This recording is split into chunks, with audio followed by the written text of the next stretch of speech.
Hello everyone, welcome to अधिगम शिल्प। मेरा नाम शोभना है और आज हम लोग coal and petroleum plus combustion and flame, ठीक है, कंबशन एंड फ्लेम का PYQ सीरीज करने जा रहे हैं। दहन एवं ज्वाला प्लस आपका है कोल एंड पेट्रोलियम, ठीक है। अब ये जो चैप्टर है इसके NCERT कंटेंट जो है वो हमने ऑलरेडी क्लास में डिस्कस कर लिया है। अगर आप लोगों ने उसका वीडियो नहीं देखा है तो आपको डिस्क्रिप्शन बॉक्स में इसके वीडियोस मिल जाएंगे, ठीक है। चलिए फिर आज का सीरीज हम स्टार्ट करते हैं। 10 क्वेश्चन की सीरीज है। फिर आगे अगर क्वेश्चंस इसके अवेलेबल होते हैं तो आगे 10 क्वेश्चंस या फिर 5 to 7 क्वेश्चंस की और सीरीज जो है आप लोगों से शेयर करी जाएगी, ठीक है।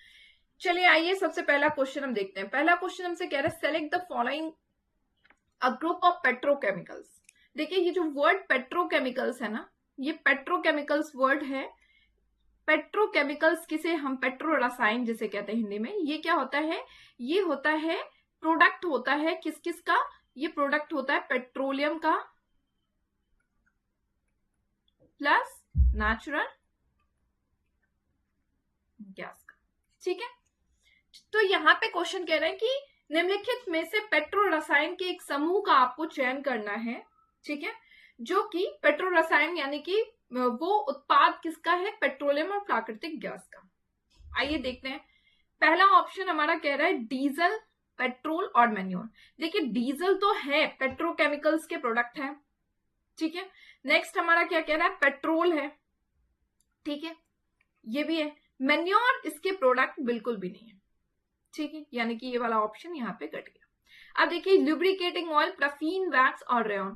रेयन के बारे में आप लोगों ने पहले भी जो है डिस्कस किया हुआ है। रेयन जो होता है वो हमें वुड पल्प के नेचुरल यानी कि एक नेचुरल सोर्सेज से हमें मिला होता है जिसको हम केमिकली ट्रीट करके बनाते हैं, यानी कि ये वाला ऑप्शन भी हमारा नहीं होगा। नेक्स्ट है nylon, acrylic, caustic soda. Nylon है हमारा, एक्रिलिक हमारा है, और ये दोनों आपके क्या है? पेट्रोलियम के प्रोडक्ट है, बट कास्टिक सोडा आपके पेट्रोलियम के प्रोडक्ट बिल्कुल भी नहीं है। नेक्स्ट डी वाला आंसर, डिटर्जेंट हमारा है प्रोडक्ट पेट्रोलियम के, पॉलिस्टर हो गया हमारा और बिटुमेन, यानी कि ये तीनों जो हैं वो इसके ऑप्शन में हमारे आ रहे हैं, ठीक है। यानी कि इस क्वेश्चन का आंसर है आंसर नंबर डी। चलिए नेक्स्ट क्वेश्चन की तरफ हम मूव करते हैं। अब कह रहे हैं which of the following is a pair of exhaustible natural resources. इनमें से कौन सा समाप्त होने वाला प्राकृतिक संसाधन की एक जोड़ी है? देखिए एग्जॉस्टिबल नेचुरल रिसोर्सेज के बारे में मैंने आपको बताया था कि रिसोर्सेज जो हमारे होते हैं, रिसोर्सेज यानी कि संसाधन हमारे दो तरह के होते हैं। एक होता है एग्जॉस्टिबल, एक होता है हमारा इनएग्जॉस्टिबल। अब एग्जॉस्टिबल क्या होता है? ये क्या होता है? एक सर्टेन पीरियड ऑफ टाइम, अगर आप उसका यूज करते जा रहे, इस्तेमाल करते जा रहे, तो एक सर्टेन पीरियड ऑफ टाइम आने पे ये खत्म हो जाएगा, क्योंकि इसको बनने में कई हजारों साल लग जाते हैं, ठीक है। इसका जैसे कि मैंने आपको बेस्ट एग्जांपल आपको इस रिसोर्सेज के बारे में बताया था। एग्जॉस्टिबल नेचुरल रिसोर्सेज में आपका हो गया फॉसिल फ्यूल्स हो गया इसके एग्जाम्पल, जीवाश्म ईंधन, ठीक है, ये आपके इसके एग्जाम्पल मैंने आपको बताया हुआ था, ठीक है, जिसमें कि आपको आ गया कोल हो गया, पेट्रोलियम हो गया, नेचुरल गैसेस हो गए, ये सारे आपके सर्टेन पीरियड ऑफ टाइम पे खत्म हो जाता है। इनएग्जॉस्टिबल नेचुरल रिसोर्सेज हैं ऐसे रिसोर्सेज, ऐसे संसाधन जिनको आप कितना भी इस्तेमाल कर ले वो खत्म नहीं होता। जैसे कि सनलाइट हो गया हमारा, ठीक है, सनलाइट हो गया, सॉइल हो गया, वाटर हो गया। वाटर अब कम हो रहा है बट ये इनएग्जॉस्टिबल नेचुरल रिसोर्सेज के एग्जांपल हैं, ठीक है। अब चलिए इनमें से अब क्वेश्चंस को हम देखते हैं। पहला है हमारा कोल, एग्जॉस्टिबल नेचुरल रिसोर्सेज के एग्जांपल बिल्कुल है, बट सॉइल आपका जो है वो इनएग्जॉस्टिबल नेचुरल रिसोर्सेज के एग्जांपल है, यानी ये वाला ऑप्शन हमारे काम का नहीं है। पेट्रोलियम हमारा है बट वाटर हमारा इनएग्जॉस्टिबल नेचुरल रिसोर्सेज के एग्जांपल है, ठीक है। नेक्स्ट हमारा है मिनरल्स और वाइल्ड लाइफ। देखिए खनिज और वन्य जीव। तो मिनरल्स जो है हमारा ये एग्जॉस्टिबल नेचुरल रिसोर्सेज के एग्जांपल हैं, खत्म होने वाले। क्योंकि ये क्या है कि मिनरल्स अगर आपका एक बार खत्म हो जाएगा तो इनको बनने में काफी टाइम लगेगा। इसी तरह वाइल्ड लाइफ, वन्य जीव जो है वो अगर खत्म हो जाते हैं तो इनको भी ग्रो करने में, बनने में काफी वन्य जीव को टाइम लगता है। दूसरा नेक्स्ट ऑप्शन भी हम देख लेते हैं। नेचुरल गैस हमारा एग्जाम्पल एग्जॉस्टेबल के बिल्कुल है, लेकिन सनलाइट हमारा इनएग्जॉस्टेबल का एग्जाम्पल है। यानी कि इस क्वेश्चन का आंसर हमारा है आंसर नंबर सी। चलिए नेक्स्ट क्वेश्चन की तरफ हम मूव करते हैं। अब हमसे कंबशन एंड फ्लेम का एक क्वेश्चन पूछ रहा है। कह रहा है which of the following commonly used fuel has maximum calorific value. इनमें से किन की मैक्सिमम कैलोरीफिक वैल्यू है। देखिए मैंने कैलोरीफिक वैल्यूज की ना आपसे एक चार्ट शेयर करी थी, आप उसको एक नजर जरूर डालें क्योंकि आपको सबसे ज्यादा जानना जरूरी है। आपको मैंने बताया था कैलोरीफिक वैल्यू क्या होता है कि आपने 1 kg कोई फ्यूल है, 1 kg किसी फ्यूल को क्या किया है, जलाया है, ठीक है, इसको आपने हीटिंग करी है, ठीक है। अब इसको जो हीटिंग करी है इसमें आपको कितना जो है आपको हीट एनर्जी का इस्तेमाल हो रहा है, ये आपका होता है कैलोरीफिक वैल्यू, ठीक है। अब यहाँ पे सब जिस फ्यूल का कैलोरीफिक वैल्यू जितना ज्यादा होता है उसको उतना अच्छा हम मानते हैं। देखिए सबसे ज्यादा कैलोरीफिक वैल्यू आपके बुक में दिया हुआ है हाइड्रोजन का, फिर सेकंड लास्ट आपका है बायोगैस, एलपीजी, सीएनजी, ठीक है। सबसे कम कैलोरीफिक वैल्यू काउ डंग का है, वुड का है, सेकंड जो है कम वुड का है, फिर थर्ड कोल है, फिर आपका पेट्रोल है, फिर केरोसिन है, डीजल है। चलिए अब हम क्वेश्चन की तरफ देखते हैं। कह रहा है किसका कैलोरीफिक वैल्यू जो है मैक्सिमम सबसे ज्यादा है, निम्नलिखित में से किस ईंधन का आमतौर पर इस्तेमाल किया जाता है। अभी आपने देखा सबसे पहले किसका था, हाइड्रोजन का था, ठीक है। इसके बाद अब आप सीएनजी और एलपीजी में आप देखेंगे तो किसका ज्यादा आपको दिखेगा, एलपीजी का ज्यादा यहाँ पे आपको डेटा में दिखेगा। देखिए सीएनजी और एलपीजी में अगर आप कंपेयर करेंगे तो आपको यहाँ पे सबसे ज्यादा किसका दिखेगा, एलपीजी का दिखेगा। चलिए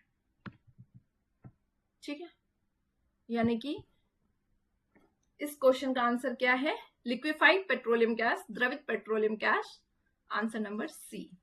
क्लियर है ये चीज। चलिए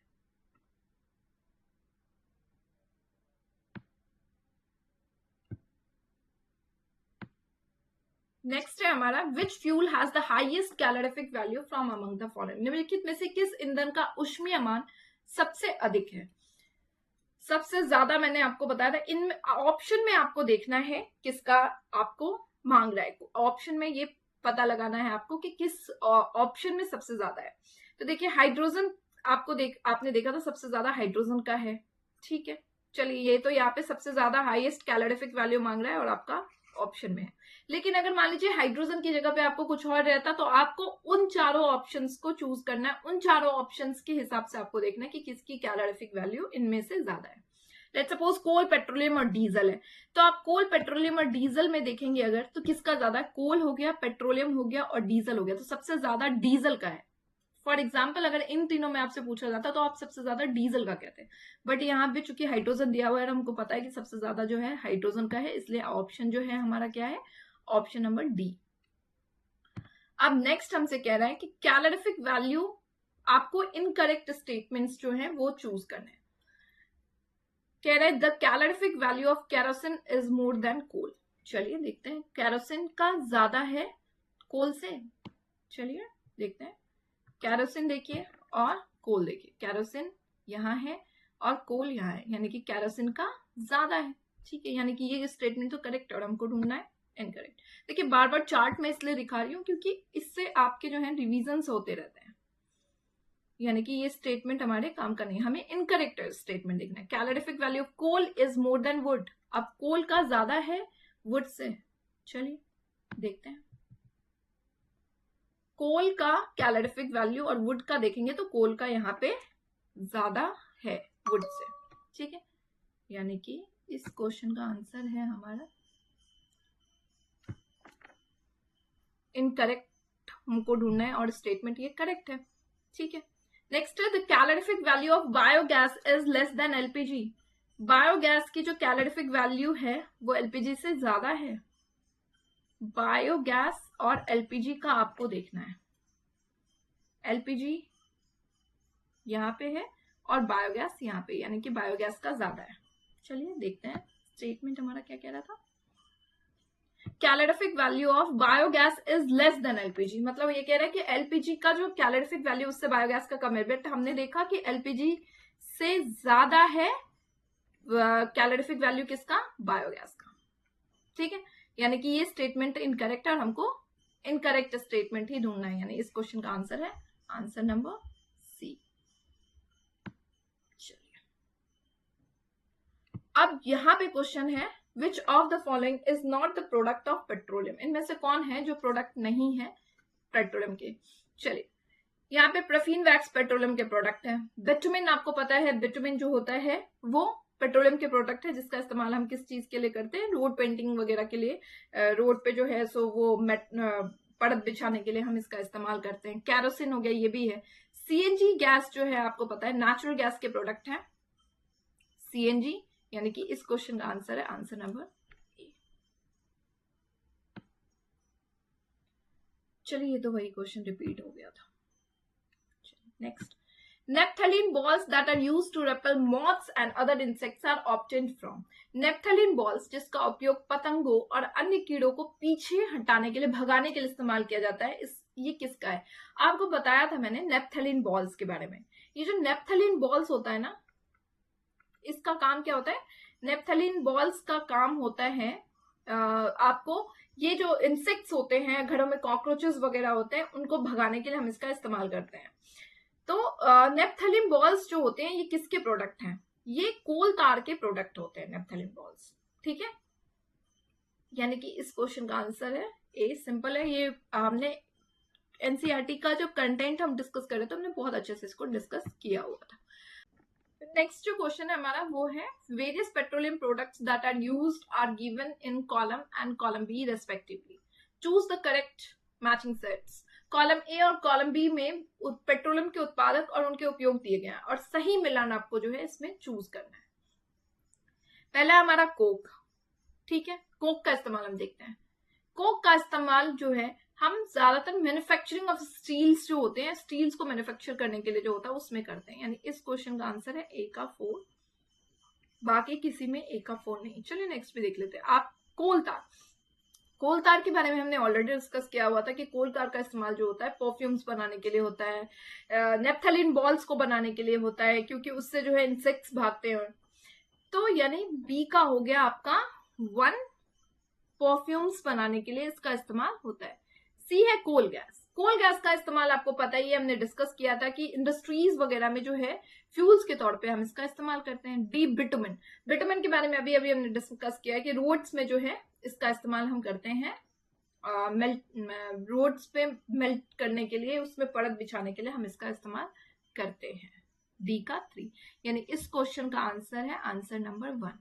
तो ये एक पीवाईक्यू सीरीज थी आपकी, और इसमें जो है मोस्ट प्रोबेबली एक और वीडियो जाएगी जिसमें कि हम एक और रिवीजन करेंगे। Combustion and flame plus coal and petroleum का जितना भी क्वेश्चन आपके एग्जाम्स में आए हुए हैं, जो हम कंटेंट में ऑलरेडी डिस्कस कर लिए हैं हमने, उसको यहाँ पे जो है क्लियर कर दिया जाएगा। और वीडियोस अगर आप लोगों को अच्छे लगते हैं तो इसे लाइक, शेयर और सब्सक्राइब जरूर करिएगा। मिलते हैं नेक्स्ट सेशन में नेक्स्ट वीडियोस के साथ में, तब तक के लिए बाय बाय, टेक केयर।